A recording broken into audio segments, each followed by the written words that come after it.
안녕하세요. 사과나무 학원 합격생 설명회에 오신 것을 환영합니다. 먼저 외고에 이제 입학하게 된 우리 합격생 예비 신입생 여러분과 우리 학부모님들에게 축하의 말씀을 먼저 전하겠습니다. 자, 프랑스어과 학생들 또 명덕외고에서 영어과를 가는 학생들이 프랑스어를 배우게 되죠.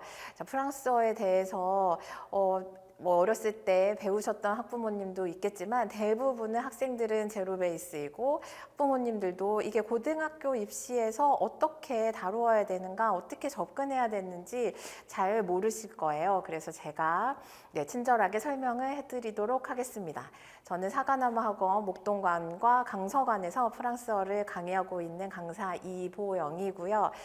프랑스어를 이제 내년이 되면은 26년째 강의를 하고 있습니다. 26년 중에서 한 10년 정도는 성인들 대상으로 유학생이라든가 대학생들, 전공생들을 대상으로 강의를 했었고, 그 이후에 또 이제 15년, 16년 정도 외고 학생들을 강의를 하고 있어요.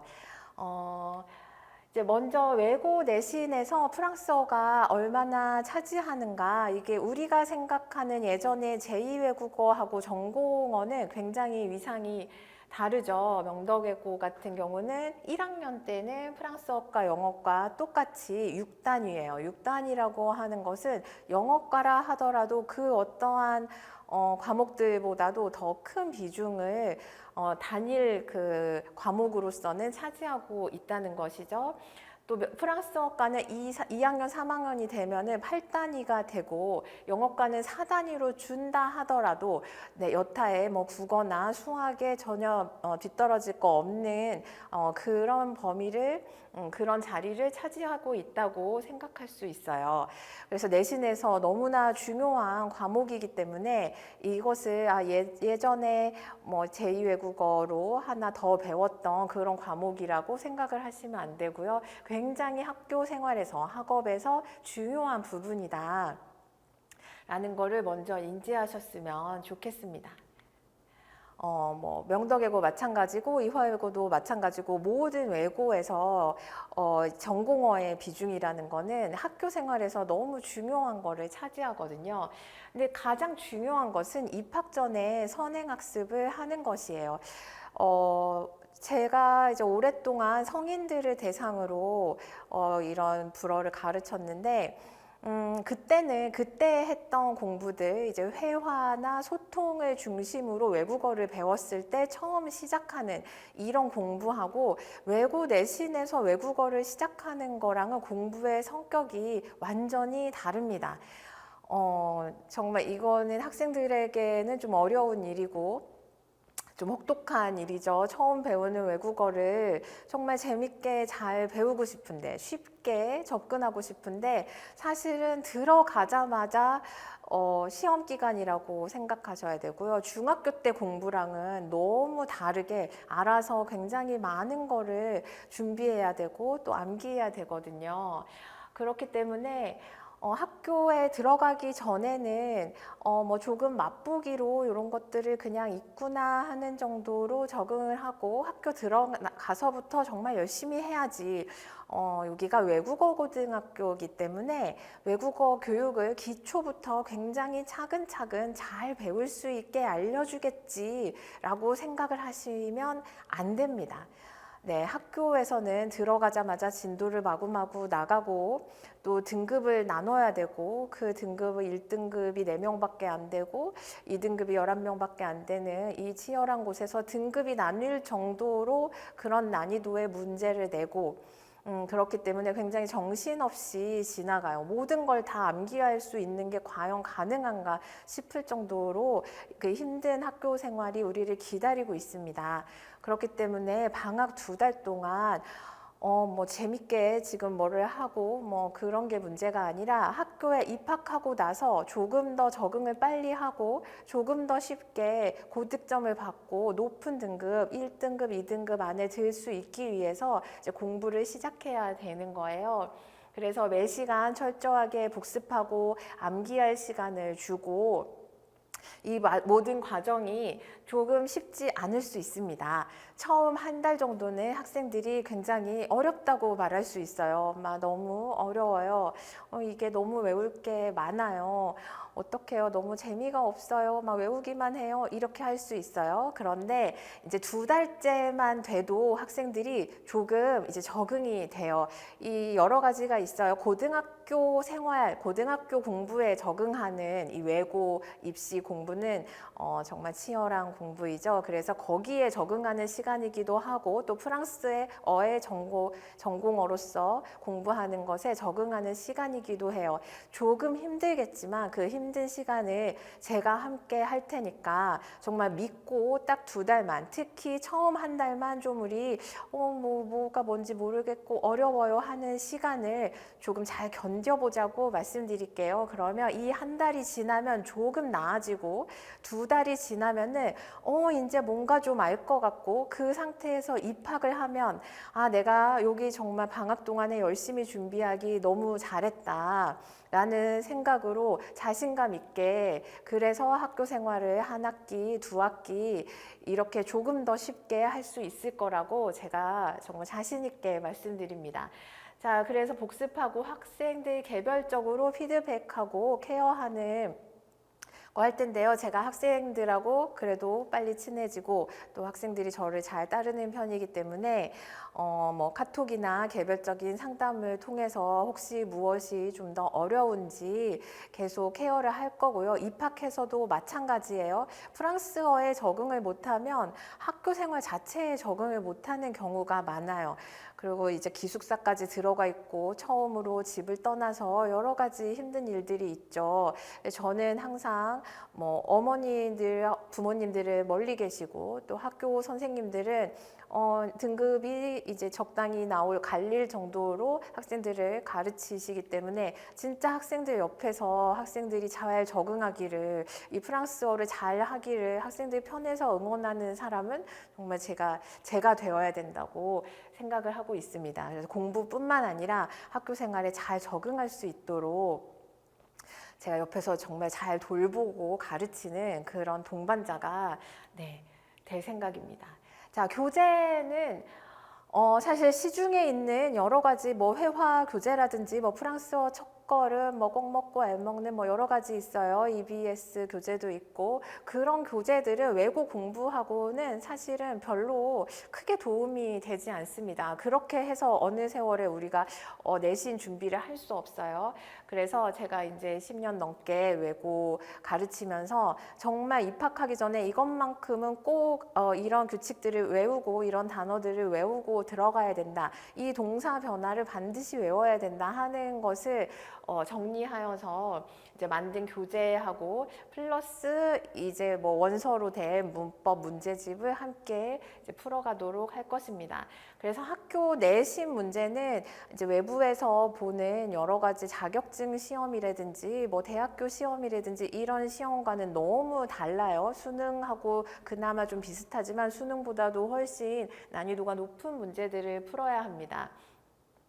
그래서 문법이든 발음 부분 혹은 문화 부분 프랑스어를 배우면서 우리가 내신 시험에서 나올 수 있는 모든 것들을 이제 이렇게 빠짐없이 문제풀이를 하게 됩니다. 그다음에 외울 게 굉장히 많죠. 모든 외국어는 사실은 시작은 암기예요. 그래서 이 암기가 조금 지겹더라도 이 암기가 얼마나 되어 있는지 동사와 이제 단어 암기 상황을 수시로 체크하고 암기가 잘 되어 있지 않을 경우에는 또 암기할 시간을 줘서 충분히 모든 것을 좀 암기한 후에 입학할 수 있도록 그렇게 이제 진행을 할 예정입니다. 프랑스어를 처음 배우는데 괜찮을까요? 당연히 괜찮습니다. 모두 다 지금 알파벳부터 함께 시작할 거예요.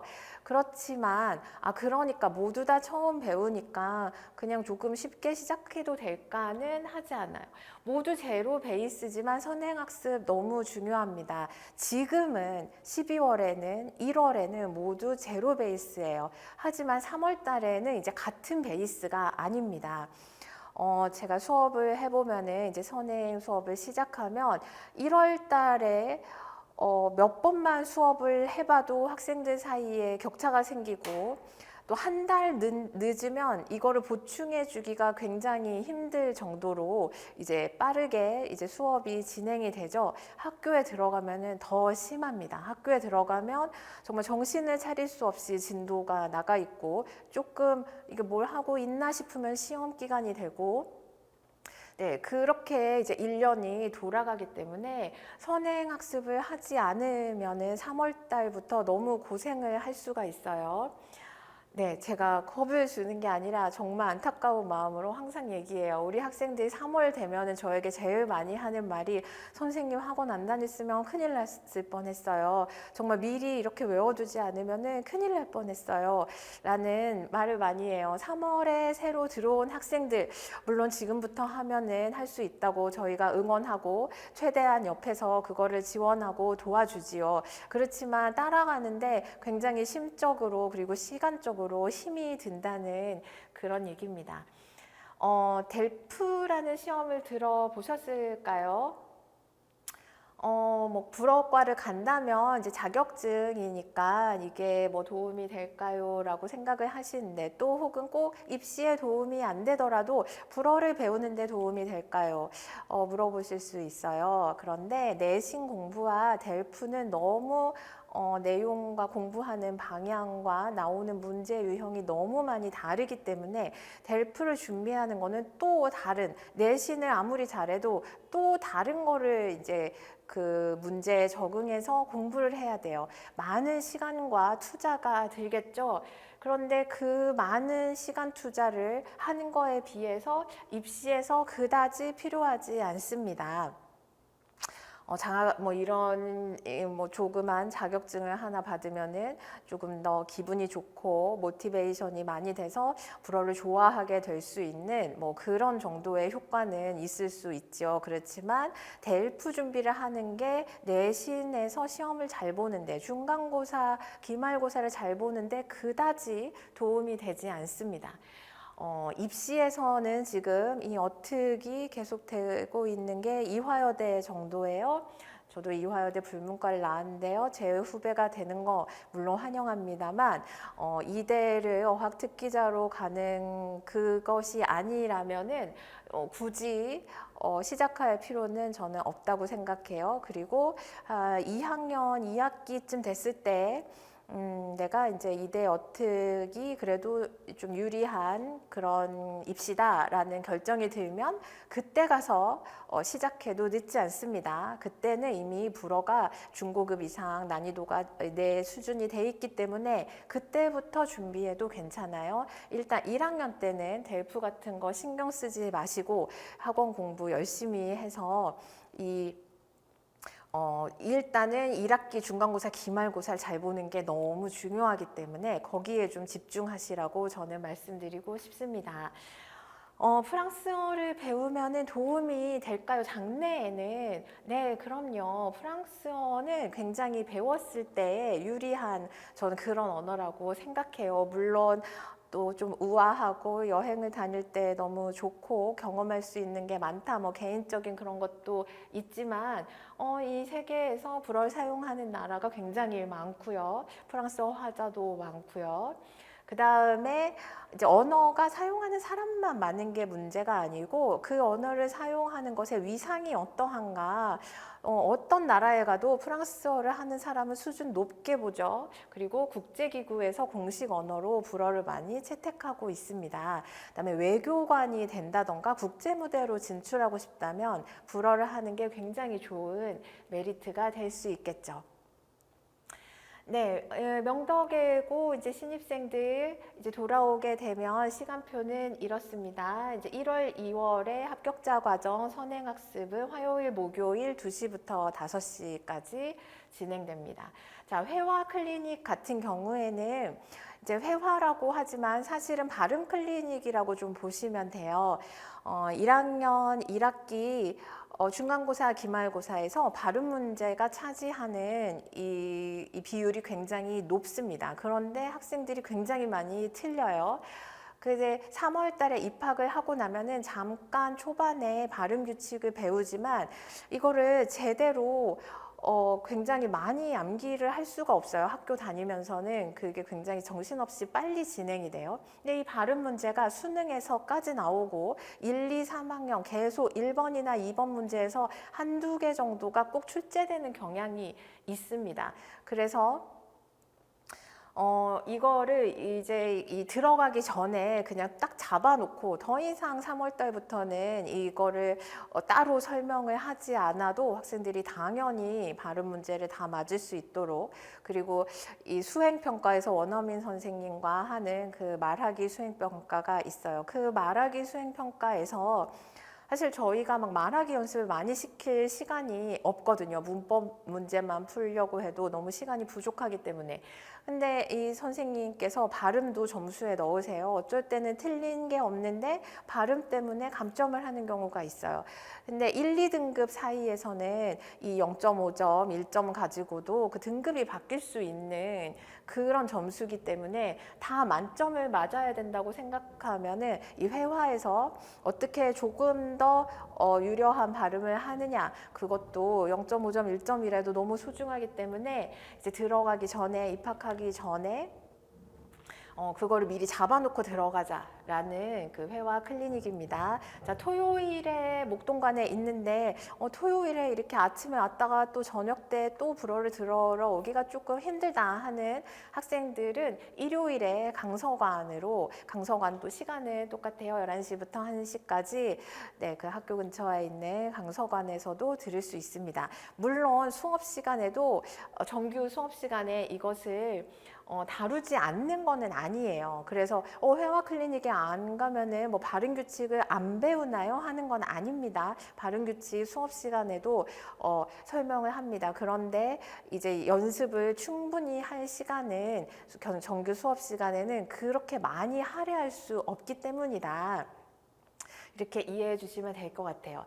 자, 3월이 되면은 이제 정규 과정이 6시 반부터 9시 반인데요. 자, 이화외고 학생들 같은 경우는 아침에 반이 편성이 될 것입니다. 그래서 이화외고 같은 경우는 3월부터는 이제 분리해서 명덕외고, 이화외고 분리를 해서 내신이 시작합니다. 왜냐하면은 뭐 똑같은 교과서지만 진도가 다르고 선생님들이 문제를 내는 그 경향이 다르시기 때문에 따로 준비를 해야 됩니다.